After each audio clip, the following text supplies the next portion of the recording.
même en termes de minutes.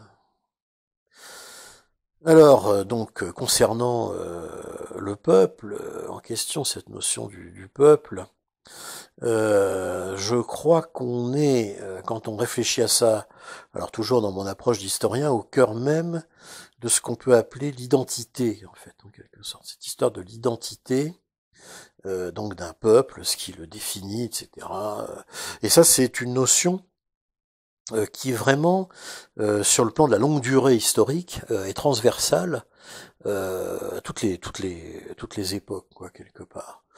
Et il est certain que si le 19e siècle, par exemple, et ça me ferait penser à l'année 1848, qu'on a appelé le printemps des peuples européens, hein, c'est-à-dire le moment où tous les peuples européens, il y a des moments comme ça dans l'histoire, hein, où il y a des périodes de révolte qui traversent. Hein. Bon, alors il y a la Révolution française, il y a 1830 et 1848. Et 1848 est fort intéressant parce que on est à ce moment-là, en tout cas sur le plan européen, dans ce qu'on appelle encore l'Europe des empires, c'est-à-dire des fameux empires qui ont triomphé évidemment avec la coalition anti-Napoléon, hein, et de la reconstitution de cette Europe des empires avec le Congrès de Vienne en 1815, 1814-1815.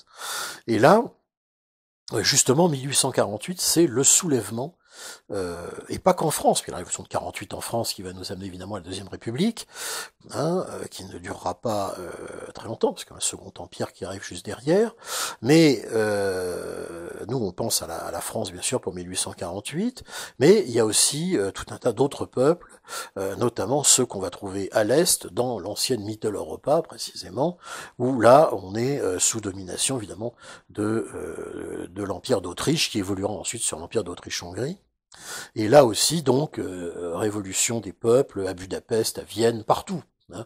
En Europe, les peuples vont se soulever. Et précisément, dans la mesure où on peut faire même presque un regard double quelque part, parce qu'en 1848, en France, on est dans un principe révolutionnaire, mais qui s'ancre encore beaucoup, je pense, dans la Révolution française, tout comme il y avait aussi les Trois Glorieuses de 1830.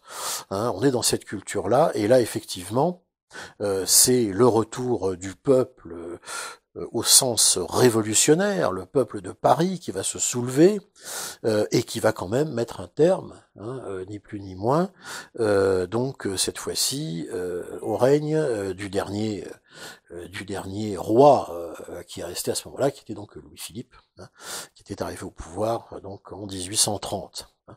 Donc c'est vraiment une rupture, hein, avec l'installation de la Deuxième République, et là on retrouve vraiment, évidemment, avec ce qu'on appellera plus tard les fameux 48 arts, hein, cette notion du peuple révolutionnaire français, du Paris révolutionnaire, du Paris insurrectionnel. C'est d'ailleurs pour ça aussi, ne l'oublions pas, que la fonction de maire de Paris n'a été rétablie, hein, que précisément dans les années 70, hein, 70 du XXe siècle.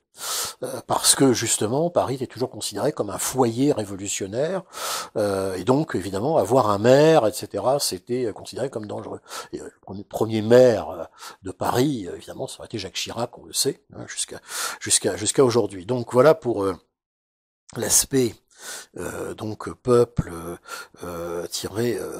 révolutionnaire et français, et je pense dans les autres cas, la notion de cette identité, de cette notion de peuple vient aussi tout simplement de l'oppression que pouvaient produire effectivement ces grands empires à l'Est, donc notamment je pense bien sûr à l'empire autrichien à cette époque-là, mais on peut l'étendre aussi toujours dans le 19e siècle, aux grands soulèvements qui ont lieu de façon périodique, hein, du peuple polonais, tout simplement, hein, puisqu'il y avait une principauté de Varsovie, pardon, qui existait effectivement du temps du Premier Empire, hein, de Napoléon Napoléon Ier. Hein.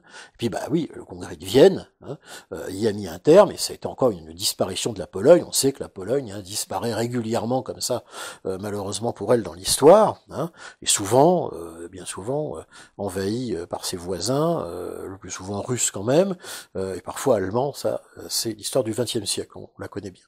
Donc là aussi, évidemment, identité du peuple polonais, par exemple, qui va se révolter, effectivement.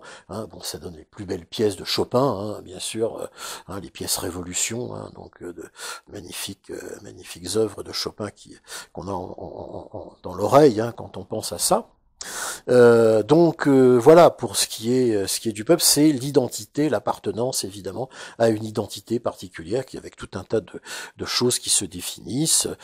Donc il y a la religion évidemment qui a un rôle important, notamment à l'est, puisqu'il y a tout un tas de peuples. Je pense au peuple hongrois qui va se soulever aussi en 1848, c'est bien connu. Il y a aussi la révolution à Vienne, il va y aussi avoir la Pologne, etc., etc.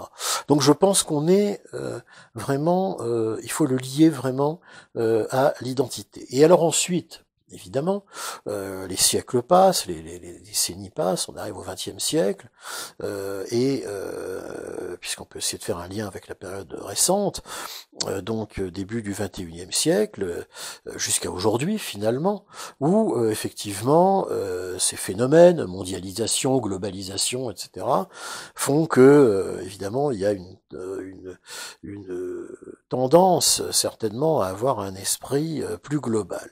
Mais encore une fois, ce sont des contraintes extérieures qui peuvent mener justement à une reprise de conscience quelque part du peuple, d'un peuple tel qu'il est, et puisqu'on peut quand même l'évoquer ici dans ce petit topo, notre ami là qui n'est pas là aujourd'hui malheureusement, Jean-Pierre Crépin, avec qui on a fait déjà pas mal d'émissions, de choses ensemble, etc., qui est un bon ami qu'on salue là. C'est Jean-Pierre qui avait, dans une émission que j'avais fait avec lui à l'époque, défini dans le cadre du mouvement des Gilets jaunes ce qu'il avait appelé le surgissement démocratique, ou je sais pas si tu te souviens. Ça, c'était extrêmement intéressant, puisqu'il s'agit vraiment de ça, et d'un retour, en effet, d'une forme de comment donc populaire, qui surgit en effet face à tout un tas de contraintes, comment dire, de convergence en fait de problèmes divers qui ont effectivement permis effectivement cet aspect-là, et que personne finalement n'avait vraiment vu venir à la fin de l'année 2018.